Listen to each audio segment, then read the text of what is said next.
ya saya sampaikan bahwasanya saya punya honor reses yang seharusnya punya saya, ya silakan dimanfaatkan.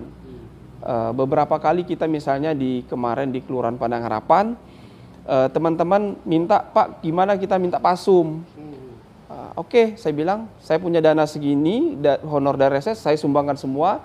Ternyata begitu di lapangan ada kekurangan juga kita tambah.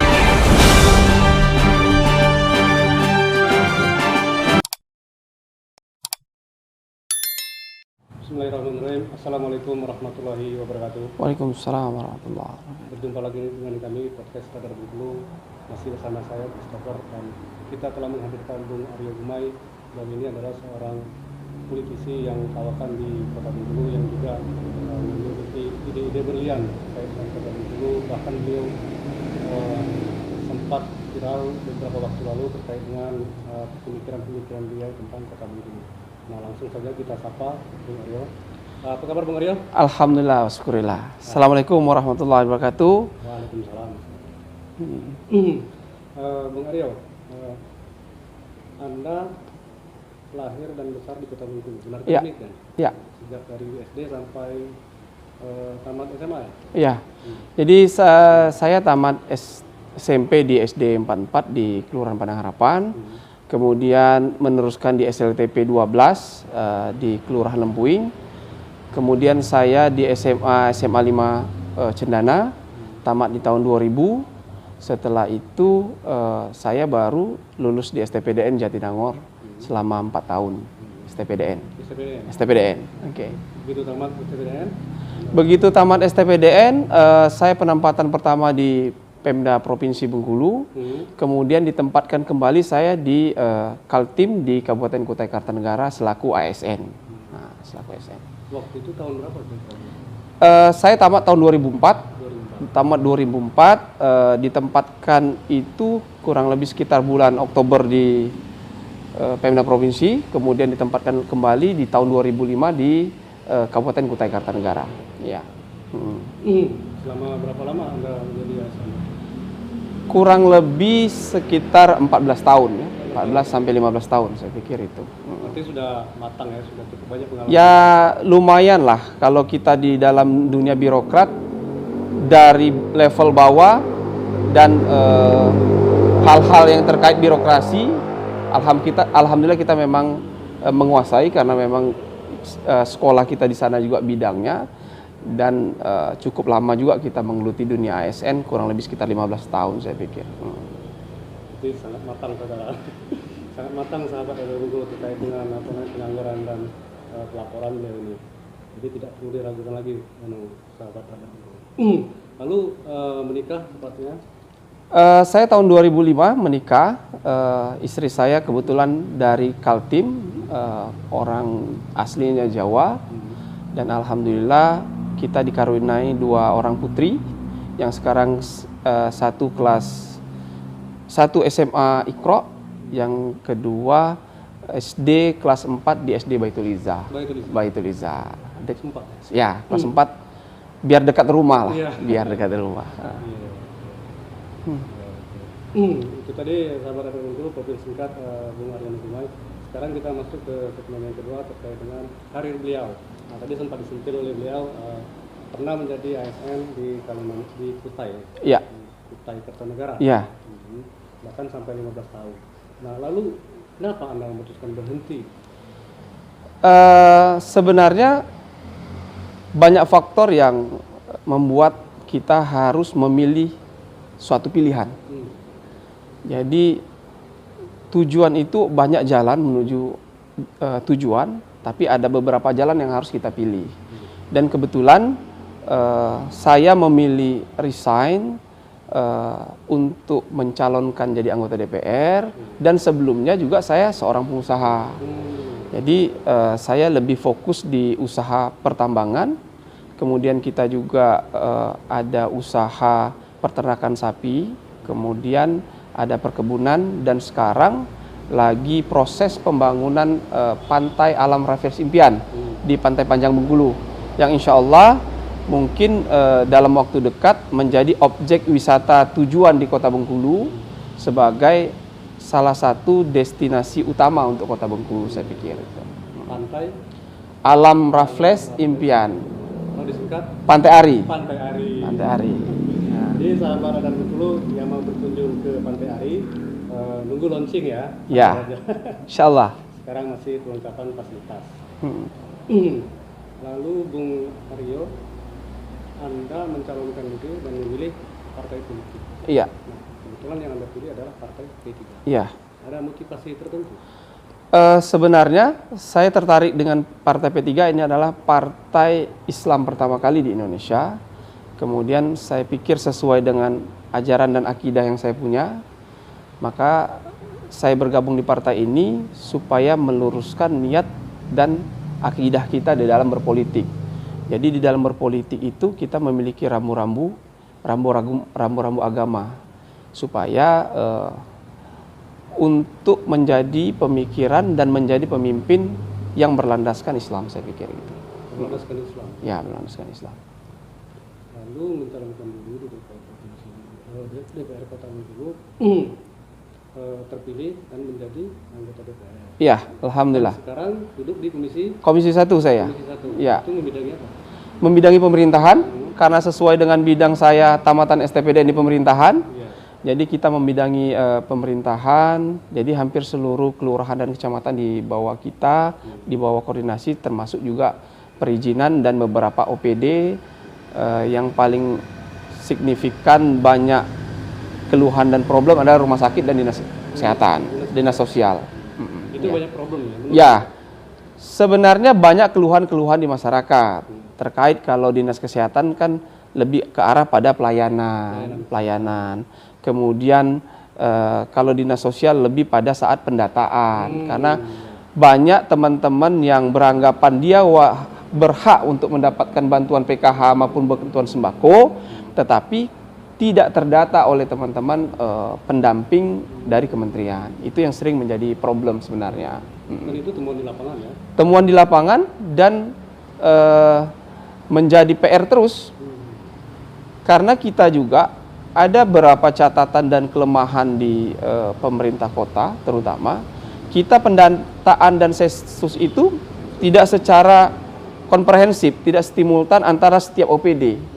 Jadi misalnya nanti pendataan orang miskin dari dinas sosial tahun ini, pendataan kependudukan tahun depan, pendataan PBB dan BPHTB, akhirnya data itu setiap tahun tuh tidak pernah ada sama. Oh, tidak sinkron? Tidak sinkron, karena dilakukan di tahun yang berbeda. Iya.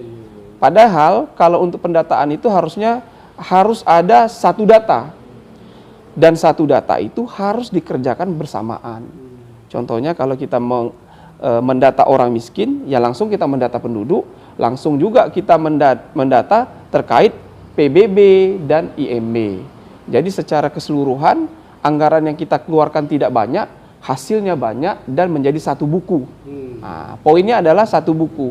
Manakala ada satu buku, satu data, kebijakan yang akan diambil pimpinan akan tidak melenceng dari data itu. Iya. Itu. Jadi memang harus begitu ya? Harus Iya. ada satu buku ya? Ya. Itu temuan di dalam reses ya rasanya? Ya, temuan kita selama hearing, sidak dan reses hampir semua sama, karena kelemahan kita di data. Gitu. Lalu akhir-akhir ini Anda kan menggelar reses. Ya. Saya membaca di media massa Anda menyumbangkan Ya. reses Anda. Nah itu bagaimana menariknya?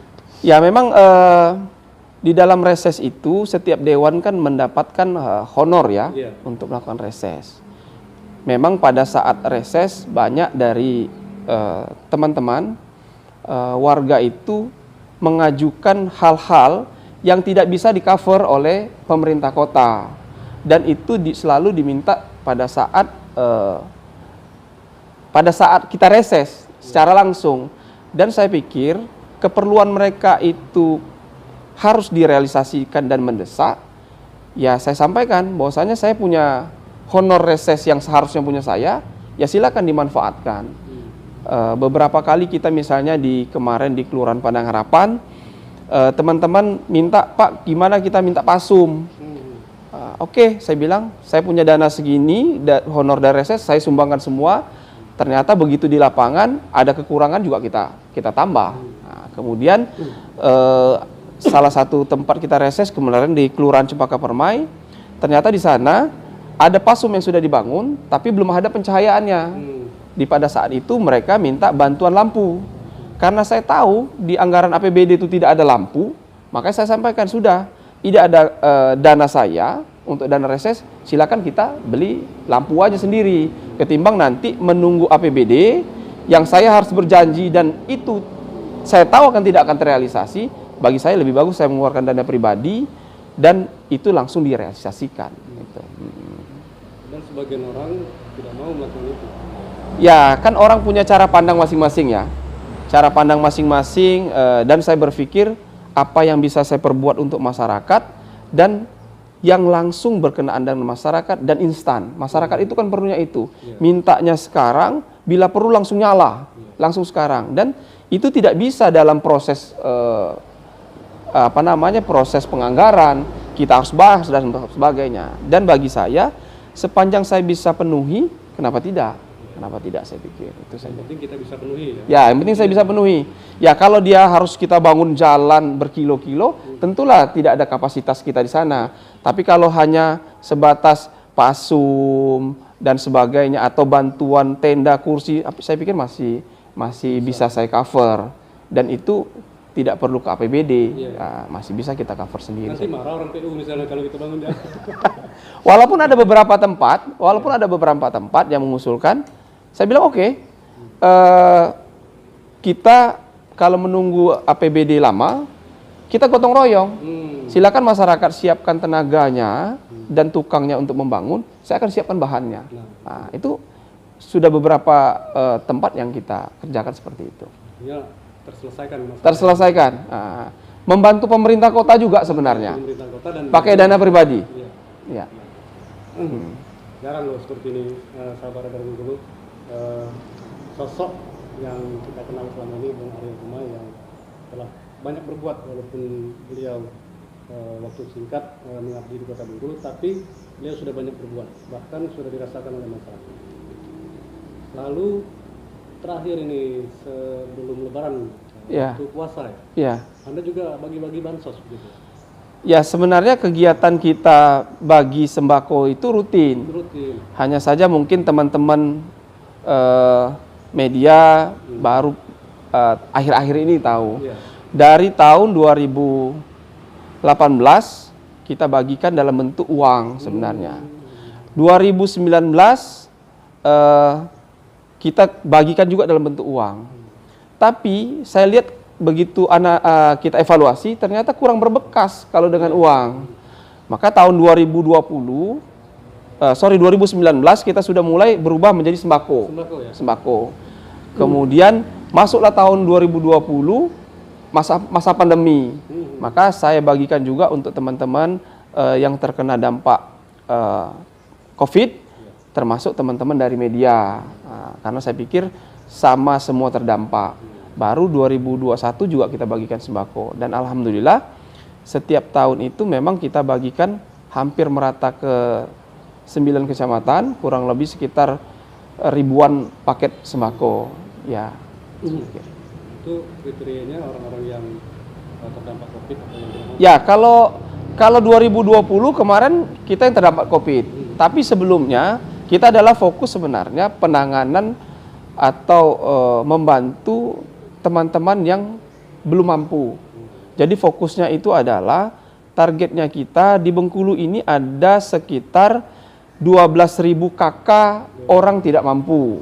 Nah, orang tidak mampu. Maka saya berharap minimal saya bisa membantu mereka paling tidak 1/4, 25%. Jadi kurang lebih 3.000 kita bantu. Kalaulah kita punya Allah kasih rezeki dan titipkan, saya sangat berharap bisa membantu sampai 12.000 KK. Tapi mungkin karena juga keterbatasan kita bagi kurang lebih setiap tahun tuh kurang lebih sekitar berapa ribu, 2-3 ribuan lah. Continue ya? Continue, alhamdulillah continue. 18, 19, 20, 21. Ya. Saya dengar kabar juga, Anda juga berbagi di Kalimantan begitu ya? Ya, sebenarnya ini sudah menjadi habitnya kami di keluarga. begitu masuk Ramadan biasanya kita berbagi dan full. Saya libatkan keluarga saya langsung, baik dari mempackingnya, membagi. Saya mengajari anak-anak saya dari awal dia bisa berbagi. Jangan dia pandang, oh sekarang bapaknya orang yang mampu. Nah, tapi saya ngajari mereka, ayo lihat masih banyak orang-orang yang tidak mampu. Dan kamu kalau tidak bisa membantu dari segi biaya, bantulah pakai tenaga. Maka pada saat kita mempacking, itu anak-anak dan istri saya ikut mempacking, termasuk teman-teman saya. Dan membagikan, kita bisa saja menyerahkan langsung. Tapi saya mengajari diri saya sendiri dan keluarga, biar melihat langsung. Ini loh kehidupan teman-teman. Dan kita langsung turun ke lapangan, pendataan, dan dibagikan secara langsung. Dan rasanya ada kenikmatan tersendiri. Nah, jadi dari berbagi itu sebenarnya ada kenikmatan sendiri dan kepuasan yang tidak bisa diungkapkan. Nah, itu ya tidak bisa dinilaikan dengan uang. Itu sahabat Radar Bengkulu, enaknya berbagi. Pasti ada kepuasan tersendiri ketika kita bisa memberi dan menyelesaikan sedikit permasalahan warga yang membutuhkan. Gitu. Dan itu mungkin sudah didapatkan oleh Bung Aryo. Nah, mungkin ada teman-teman ataupun sahabat Radar Bengkulu yang lain yang ingin ikut juga merasakan kepuasan tersendiri, silahkan ikut berbagi. Gitu.